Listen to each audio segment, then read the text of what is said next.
ሳሙኤል እትቆልዓ ድማ ኣብ ቅድሚ ኤሊ ንእግዚአብሔር የገልግል ነበረ በታ ግዜቲኣ ከኣ ቃል እግዚአብሔር ውሒዱ ነበረ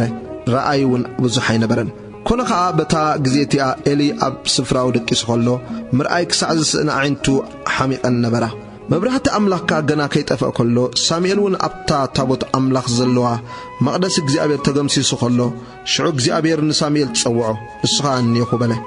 ናብ ኤሊ ጎዩ ድማ ጸዊዕካኒ ኢኻ እሞ እኒኹ በለ እሱ ግና ይጸዋዕኹን ተመሊስካ ደቀስ በለ ከይዱኻ ደቀሰ እግዚአብሔር ድማ ከም በሓድሽ ንሳሙኤል ጸውዖ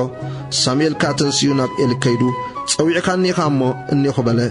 ንሱ ግና ወደየ ኣነሳ ይጸዋዕኹን ተመሊስካ ደቀስ በለ ሳሙኤል ከዓ ንእግዚአብሔር ገና ይፈለጦን ነበረ ቃል እግዚአብሔር እውን ኣይተገልጸሉን ነበረ እግዚአብሔር ድማ መሊሱ ንሳሙኤል ሳልሳይ ሳዕ ጸውዖ ንስኻ ተንስኡ ናብ ኤሊ ከይዱ ጸዊዕካኒ ኢኻ እሞ እኒኹ በለ ሽዑ ኤሊ ነተቆልዓ እግዚአብሔር ከምዝ ጽውዖ ኣስተውዓለ ኤሊ ከዓ ንሳሙኤል በሎ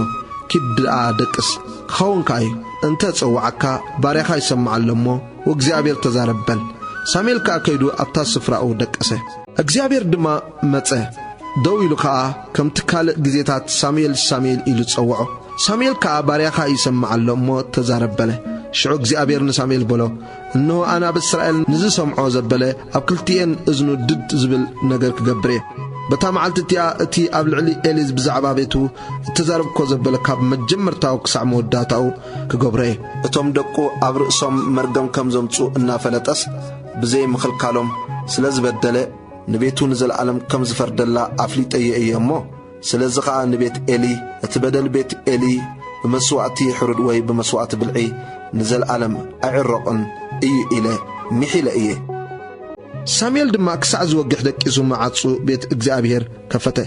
ሳሙኤል እቲ ረአዩ ንኤሊ ከይነግሮ ፈርሄ ኤሊ ግና ንሳሙኤል ወደይ ኢሉ ጸውዖ ንሱ ከዓ እኒኹ በለ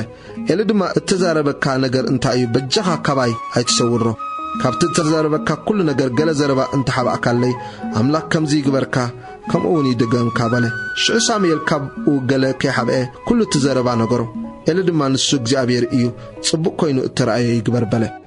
ሳሙኤል ከዓ ዓበየ እግዚአብሔር ድማ ምስኡ ነበረ እሞ ካብቲ ኩሉ ዘረባኡ ገለ እኳ ናብ ምድሪ ኣየውደቐን ብዘሎ እስራኤል ካብ ዳን ክሳዕ ቤርሻብዕ ድማ ሳሙኤል እሙን ነቢ እግዚአብሔር ከም ዝኾነ ፈለጠ እግዚአብሔር ንሳሙኤል ብቓል እግዚአብሔር ኣብ ሽሎ ይግለጸሉ ነበረ እሞ እግዚአብሔር መሊሱ ኣብ ሽሎ ተራእዮ